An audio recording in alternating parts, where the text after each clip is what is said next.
Everyone, मैं ऋतु ACEA global से लेकर आई हूँ आज एक नई अपडेट। इस वीडियो में हम बात करने वाले हैं फिनलैंड स्पाउस वीजा रिक्वायरमेंट्स के बारे में।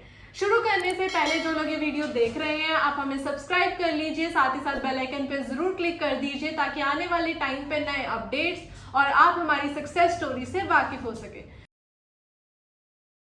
तो इस वीडियो में हम बात करने वाले हैं फिनलैंड स्पाउस वीजा रिक्वायरमेंट्स के बारे में। हमें मेजर क्वेरीज इसी बारे में आती हैं कि फिनलैंड स्पाउस वीजा रिक्वायरमेंट्स क्या है, हम कैसे अप्लाई कर सकते हैं, कितना फंड चाहिए होगा, मैरिज कितनी ओल्ड चाहिए होगी। तो आज हम इन सभी क्वेश्चंस के आपको आंसर देंगे।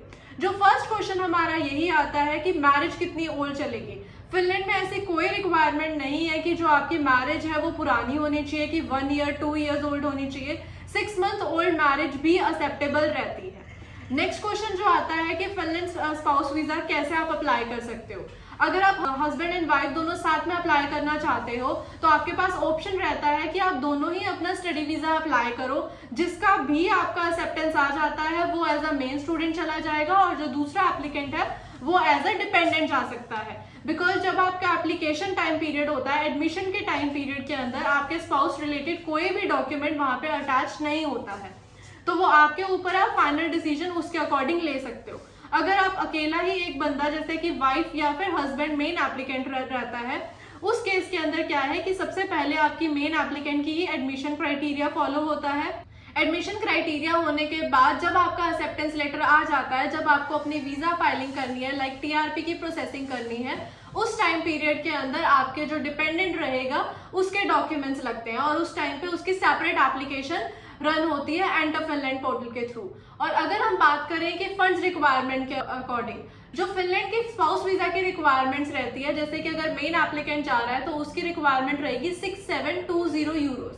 वहीं अगर आप विद स्पाउस जाते हैं तो डिपेंडेंट की जो अमाउंट रिक्वायर्ड होती है वो होती है 8400 यूरोज।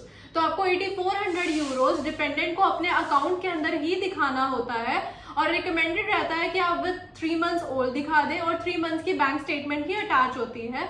और अगर आपके पास फ्रेश पैसा है तो आप source origin of fund show कर सकते हैं कि आपका सोर्स क्या था या ओरिजिन ऑफ फंड क्या था, कि आपका वो अमाउंट कहाँ से आई है। तो ये आपकी फंड रिक्वायरमेंट रहती है। और ये भी मेन क्वेश्चन हमारे पास आता है कि क्या हम जब स्टडी वीजा अप्लाई करेंगे विद स्पाउस तो हम साथ में ट्रैवल करेंगे। तो हाँ, अगर आप अपना स्टडी वीजा अप्लाई करते हैं फिनलैंड स्टडी वीजा के लिए तो मेन एप्लीकेंट और साथ ही स्पाउस या फिर अगर आप किड के साथ जाते हैं तो तीनों एक ही टाइम पे ट्रैवल करेंगे। आप अपनी जो एप्लीकेशन है वो एक साथ अप्लाई करते हैं और उसके बाद जब आपका डिसीजन आ जाता है, फर्स्टली मेन एप्लीकेंट का डिसीजन आएगा एंड आफ्टर दैट डिपेंडेंट का डिसीजन आता है। उसके बाद आप दोनों एक साथ ट्रैवल कर सकते हैं। जो मेन एप्लीकेंट होगा, जो उसका TRP का ड्यूरेशन रहेगा वो डिपेंडिंग अपॉन द कोर्स रहता है। वहीं जो एज अ डिपेंडेंट जाएगा उसका जो ड्यूरेशन रहेगा वो 1 ईयर रहता है। और जो वर्किंग आवर्स आपको अलाउड होते हैं वो फुल टाइम है। जो डिपेंडेंट है वो फुल टाइम काम कर सकता है, उसको कोई रिस्ट्रिक्शन नहीं है, वो वहाँ पे बिजनेस भी सेटअप कर सकता है। और अगर वो चाहता है कि वो वहाँ जाके अपना स्टडी वीजा में कन्वर्ट करवा ले तो वो भी ऑप्शन आपके पास अवेलेबल रहेगा।